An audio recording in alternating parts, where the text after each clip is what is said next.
Welcome to the program, Tim. Your recent article at Axis of Logic, Terrorism and the Curious Coincidence of Drills, Exercises, and State Involvement cites America's Director of National Intelligence, Daniel Coates, reminding us that nearly 18 years after the day that changed everything, we in the West are no safer today than on September 10th, 2001. Is he serious or just keeping us worried? In terms of, is it accurate? Are we going to be attacked by ISIS or Al-Qaeda, as he claims? Well, probably, and it's perfectly predictable. So after the invasion of Iraq, intelligence experts were warning the Bush administration in the U.S. and Tony Blair here in the UK that any attack on Iraq was going to empower Al-Qaeda and in their own minds, the minds of the terrorists, justify their attacks against civilian targets here. So the U.S. and Britain, the strategists, know exactly what they're doing and what the consequences are going to be for the people of the Middle East, North Africa, Central Asia, but also what the consequences are going to be for the people at home, because invading foreign countries, particularly the Middle East, which is oil-rich, this is a priority for them, not keeping their own citizens safe in the Western countries. In fact, nuclear weapons, that's another example. They were serious about our safety. They would take means to reduce and eliminate nuclear weapons, not to modernize them as they're now doing. Because even an accidental nuclear launch could, that's going to wipe out life as we know it. So controlling Middle Eastern and North African oil and Central Asia, where the pipelines intersect, is a higher priority than safety. And more importantly, because it's on a much bigger scale, it's a higher priority than keeping innocent civilians in the Middle East safe as well. We have to approach these kind of statements with caution. And a third point is that it's necessary for social control to justify the continuation of wars in the minds of the public. The public traditionally are very anti-war. We don't tend to like the idea that our governments are killing innocent people abroad, so pretexts have to be concocted. And it's also a kind of positive feedback loop. I mentioned earlier that the intelligence agencies know full well, and in fact they often warn the executive that if you kill people in foreign countries, some of them are going to be angry enough and devise strategies to come and target you. So in the event that there is terrorism, it creates a feedback loop. So the sensible thing to do, of course, is just to stop bombing the Middle East, and that's going to reduce terrorist attacks against us, and it's also going to reduce in their own minds, their self-professed legitimacy of the terrorists. Well, following the World Trade attacks, we were told here that we were attacked, and I'll say we, being we, the West, were attacked because they, the rest of the world, presumably hated our freedoms. Oh, sure. The Defense Science Board, which was a branch of the Pentagon, they had a report that came out a couple of years later, which actually said, and I'm quoting it, Muslims do not hate our freedoms, rather they hate our policies. And it runs through a list of supporting dictatorships in the Middle East and North Africa. It's a mix, though. Some of the dictatorships are secular. Some of them are quote-unquote Islamic, although some, like the Al-Qaeda group, for example, they considered the so-called Islamic dictatorship of Saudi Arabia to be horribly corrupt. They didn't consider it to be truly Islamic. Most Muslims, by the way, think that Saudi Arabia is totally way off to the far right. They don't. A lot of Muslim scholars regard Wahhabism in Saudi Arabia as a kind of special extremist case. Other dictatorships, like in Egypt, for example, are secular, and in fact Islam is their enemy. So it doesn't matter whether a country is democratic, whether it's a dictatorship, whether it's a secular dictatorship or an Islamic one, as long as it does what the US and Britain want it to. And each country has a special role. So with Egypt, it's all about the Suez Canal, keeping it open for trade.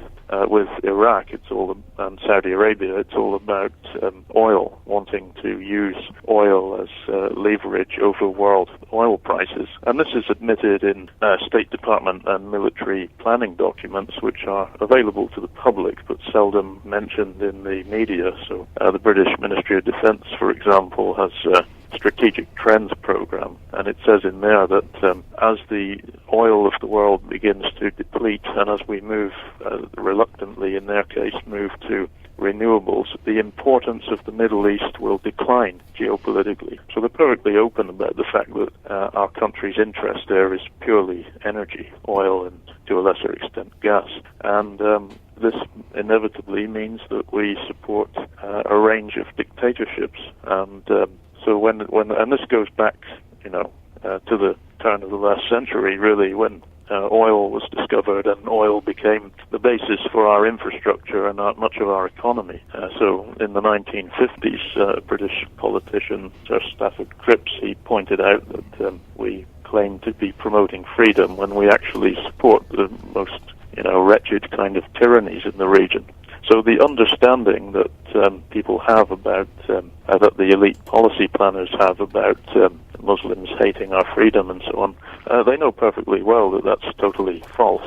But it's necessary to try and create this false impression in order to get domestic publics on the side of war, which otherwise they would not support. Well, in your book, Tim, Manufacturing Terrorism, again, when governments use fear to justify foreign wars and control society, the blurb for the book asks the question, what if your own government deliberately creates terrorists? Why would the government want to do that, in your view, Tim? Well, I really found about 6 different reasons. There's blowback. Blowback used to be a CIA term, so that when the CIA trained terrorists to attack others, the terrorists would then attack U.S. or British interests. But now blowback just means any kind of attacks against Western interests because of foreign policy. So one reason is, as I say, controlling energy resources, knowing that there might be retaliations. The second reason for deliberately creating terrorists is to use terrorists as proxies, and we see that in Syria and Libya. This goes back throughout history, but a more recent example, say the Afghanistan in the 80s. It's well known now among people that study it that in 1979 a decision was made by the Jimmy Carter administration to train, fund, organize, and direct a terrorist force of about 20,000 people from all over the world to invade Afghanistan in order to, as Brzezinski, that was Jimmy Carter's national security advisor, in order to, as he put it, draw the Russians into the Afghan trap. So by training terrorist proxies and then getting them to attack Soviet interests, the Soviet Union invaded Afghanistan, and they were drawn into a decade-long proxy war. Those terrorists, we now call them Al-Qaeda. They were used again in Libya in order to overthrow Gaddafi. This was 2011. We were told that it was a civil war that had grown out of the Arab Spring, this democratic push for freedom in those countries. But in fact, the Arab Spring had been hijacked by the Western intelligence agencies. Same pattern in Syria, the use of jihadis to overthrow the Bashar al-Assad regime. So use of proxies. There's also green lighting, where the agencies are monitoring terrorists, and they know perfectly well that they're going to commit terrorism, but they just let them do it. An example of that was Michael Scheuer, who was in charge of the bin Laden unit at the CIA. He told the BBC in a documentary that we, the CIA, had 10 opportunities to kill or capture bin Laden between 1998 and 1999, and we just let him live. This was a decision by the executive, by which he must have meant Bill Clinton at the time. So that's an example of letting terrorists live, or at least not apprehending them. Under international law, if people suspected of terrorism should be apprehended, not just killed. So they made no efforts to do that, and that was a deliberate policy to let bin Laden live as a kind of boogeyman to chase. Or maybe bin Laden was working for the CIA doing other things that we don't know about. So there are many reasons for doing that. There's another is, of course, the false flag, which came out of military terminology where the military would attack its own, it was a naval term, they would attack their own vessels and raise an enemy flag to make you think that it was the enemy that had done it. And this is a justification for either initiating wars or escalating wars leaders. Well, and quite an old one too. We look back at, well, most famously, I suppose the U.S. The Maine in Havana Harbor, at the turn of the last century, that started the Spanish-American War. If you've just tuned in, you're listening to Guerrilla Radio. I'm speaking today with T.J. Coles. T.J. is an associate researcher at the Organization for Propaganda Studies out of the U.K. He's a columnist for AxisOfLogic.com and author. Coles' articles too appear online at Counterpunch, Truth Out, and Z Magazine, among other places. And his many book titles include Real Fake News, Privatized Planet, Britain's Secret Wars, The Great Brexit Swindle, and the newly released Manufacturing Terrorism When Governments Use Fear to Justify Foreign Wars and Control Society, which we are ostensibly talking about today. Tim, when you mentioned Brzezinski, his cunning plan, if you take him at his word, was to bankrupt the Soviet Union to get them mired in a Vietnam-style, endless, open-ended war in Afghanistan. And he says that it worked. It's amazing to me that the Americans would walk right into the same scenario these years later. Why do you think they did that? Do you mean at the time, or why they're doing it now? Why they're doing it? Well, in 2001, it's been, almost 18 years. It just seems amazing to me that the Americans, after acknowledging Brzezinski's clever ploy to ruin the Soviet Union in Afghanistan with this endless war, that they would march right in the footsteps of the Russians move into Afghanistan themselves. Well, they call Afghanistan the graveyard of empires because every empire, including the British, that's tried to take over Afghanistan has failed. So that was partly why they drew the Soviets in, as Brzezinski said.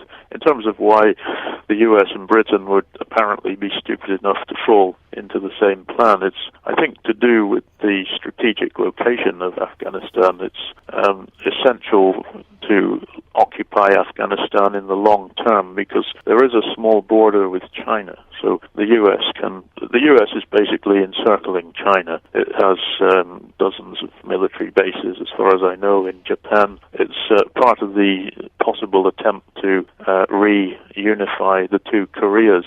Seems to be a plan to absorb it into the U.S. system so that can be another geostrategic weapon against China. And then as we move into the Central Asian region, the U.S. has this military base in Afghanistan. So certainly the U.S. is using Afghanistan as a base on the border with China. There's also the issue of pipelines. There's oil fields in Turkmenistan and oil and gas in the Caspian Sea. It's hoped that a pipeline, it's been a long-term plan to run a pipeline from Turkmenistan through Afghanistan and through Pakistan into the Arabian Sea, and then take the liquefied gas and oil up through the Red Sea to the Mediterranean for European markets. There's also, of course, the issue of Iran. The US and Britain have been targeting Iran in one way or another for decades. And so by continually occupying Afghanistan, there's also U.S. troops on the border with Iran. Iran is surrounded by U.S. interests as well. So beyond, stumbling around the mountains of Afghanistan chasing phantoms, it's also given the U.S. A chance to get a permanent foothold in Central Asia, which is a key strategic region. Well, now, Tim, I mentioned that you've written another book, Real Fake News, and of course the term fake news is on everybody's lips these last couple of years, none more famously than the current president of the United States.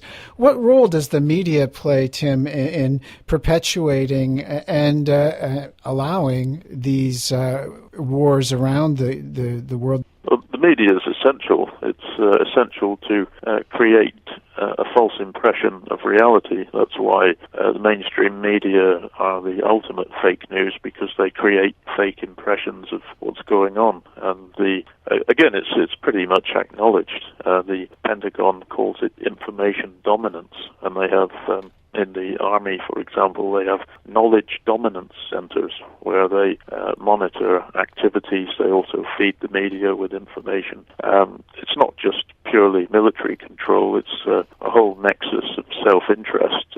Media in the US and Britain are mostly corporations. In Britain, we have the state broadcaster, the BBC, which is even worse than the corporate broadcasters because it's purely state propaganda.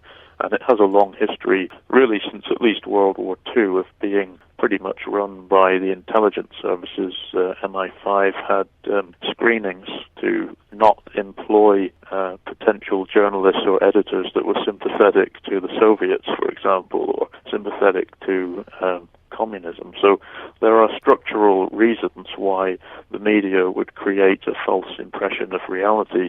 And the British Ministry of Defence, in one of its strategic trends reports that I mentioned earlier about oil, it also says of the media that, I'm quoting it, media will continue to shape perceptions both consciously and unconsciously. So they use different techniques to create a certain picture of the world that just doesn't conform to the reality of most people. And I think that's why people's trust in media is declining rapidly. What we've seen with Trump, and I mean, Trump's received pretty negative coverage from the so-called liberal media and fantastic coverage from the right-wing Fox. So in the US, at least, it's gone into a situation now where the opinion's totally polarized between really right-wing and, what's called liberal, but is not really liberal. So using media to polarize the public rather than find common ground is another technique that's used as well. Well, and the lies are not only ones of commission, but omission. You have another title, Britain's Secret Wars. Canada is very much in the same boat, where most Canadians don't realize the extent of Canadian involvement in these well-known wars, like in Libya and in Afghanistan, but also in other places as well. What prompted you, Tim, to write Britain's Secret Wars, and what did you find out while researching it? Well, I think we should all be responsible, or maybe at least have a sense of responsibility for our own countries. I noticed that in the UK it's perfectly acceptable among so-called dissident journals to attack the United States foreign policy. But if you try and criticize Britain, they don't seem to want to know. So I thought it's not a good moral position. We should be looking at what we can do to improve the world and start on our own doorstep, really. So I started looking into what Britain was doing. There is an author called Mark Curtis who writes about British foreign policy. He has a couple of books like Web of Deceit and Secret Affairs, but he had not updated that for a long time. So I thought it was time to look at some more recent wars that Britain was involved in, like I mentioned earlier, using terrorists as proxies to invade Libya to overthrow Gaddafi. That was one. Syria as well, I mentioned, but also Britain's role in working with the CIA and Mossad, apparently, in Iran, and Somalia as well, overthrowing the Islamic Courts Union, which, according to human rights reports, were not as human rights violating as media were claiming. They were basically a socialist, Islamic socialist government, which had helped Somalis to come out of their civil war. Britain, with Kenyan and US forces, overthrew the government in 2006 and imposed such a wretched dictatorship, transitional federal government, that hundreds of thousands of Somalis were fleeing across the Gulf of Aden to Yemen and into refugee camps in Kenya, where they were the women were being abused by the male guards and so on. People were risking their lives to flee across the sea. The country basically collapsed. According to Oxfam, about 200,000 people died in a famine. And this is because we overthrew a stabilizing government. So the crimes of our own country are just incomparably bigger than what terrorists do to us. Well, and we saw that in Libya, where in Canada, I don't think there'd be very many people that even acknowledge that Canada played a role in the overthrow of the Gaddafi government, the most successful by many measures in Africa, and then creating this utter chaos in its wake. And meanwhile, the Canadian Air Force, Canadian forces were bombing the country, and few here have any idea that that we were involved, we Canadians were involved in that at all. Well, Tim, we're fast running out of time, but I can't let you go without talking too, because you have another title, and you're really on the ball with all manner of things going on in this mad world of ours. But your book, The Great Brexit Swindle, couldn't be more pertinent than right now. You wrote it a couple of years ago, but we're right at the moment here. Which way are we going on this, Tim? Do you have any idea? Well, I look at the business press, and they've said we are in hibernation, basically. We, the business, the investors, even we don't know. So it's hopeless trying to guess which direction it's going to go. There are so many competing factions.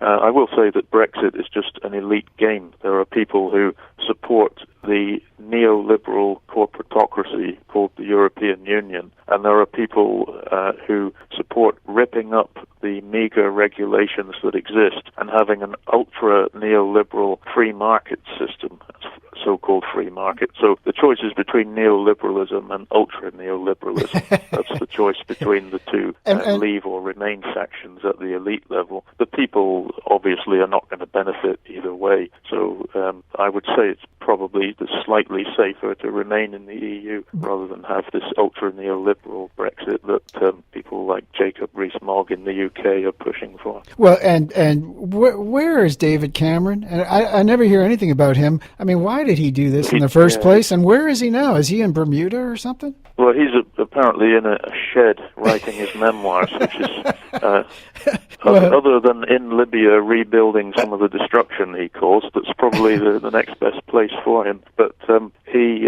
I think he called the referendum because for a long time the internationalist business factions had been wanting to unhook the UK from the EU and try and find markets abroad, and the government had set up inquiries as to whether we should leave or remain. But half of the funding for the Conservative Party in Britain comes from financial institutions and investors like Michael Hintzer, Crispin O'Day.